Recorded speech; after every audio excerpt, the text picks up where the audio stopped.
Youth పేరు వచ్చేసి తిరంగా youth ఈసారి మనది విశ్వసేన మహాగణపతి అవతారం. ఈసారి మనం 63 ఫీట్స్ హైట్ చేయించాము వినాయకుడు. అలాగే దీన్ని వినాయకుడు తయారు చేయడానికి 45 డేస్ నుంచి 60 డేస్ మధ్యలో పట్టింది. మన నిమజ్జనం వచ్చేసి 7th అన్న. 11 డేస్ కంప్లీట్ చేసుకున్న తర్వాత మన గణనాథుడు రోజు నిమజ్జనం అవుతాడు. ఇక్కడ తయారవుతాడు, ఇక్కడే నిమజ్జనం అవుతుంది మన గణేశుడు వచ్చేసి.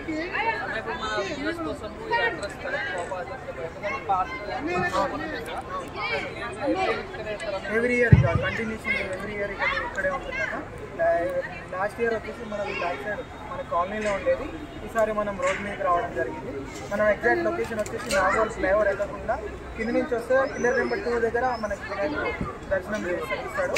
మనం ఫ్లైఓవర్ ఎక్కువద్దన్నా ఆటో నాగోల్ వెళ్ళకుండా కింద యూటర్న్ చేస్తే ఆటోమేటిక్గా ఉప్పల్ నుంచి వస్తుంటే నాగోల్ ఫ్లైఓవర్ ఎక్కకుండా కింద యూటర్న్ చేసుకుంటే మన గణేశుడు అనేది పిల్లర్ నెంబర్ 2. ఎలిమినార్ నుంచి వచ్చేటప్పుడు స్ట్రైట్గా వచ్చేసి సరిపోతుంది.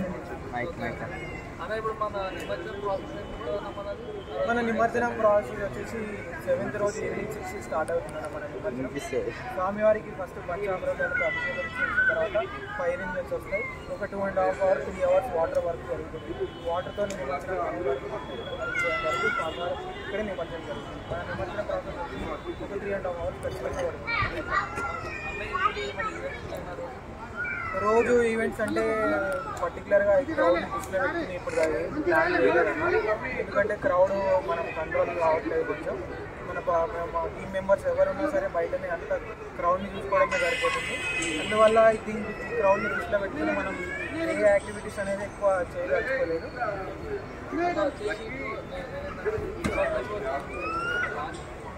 నిమజ్జనం రోజు ఈవెంట్స్ నార్మలే ఒక ట్రస్ చేయించుకుంటాము.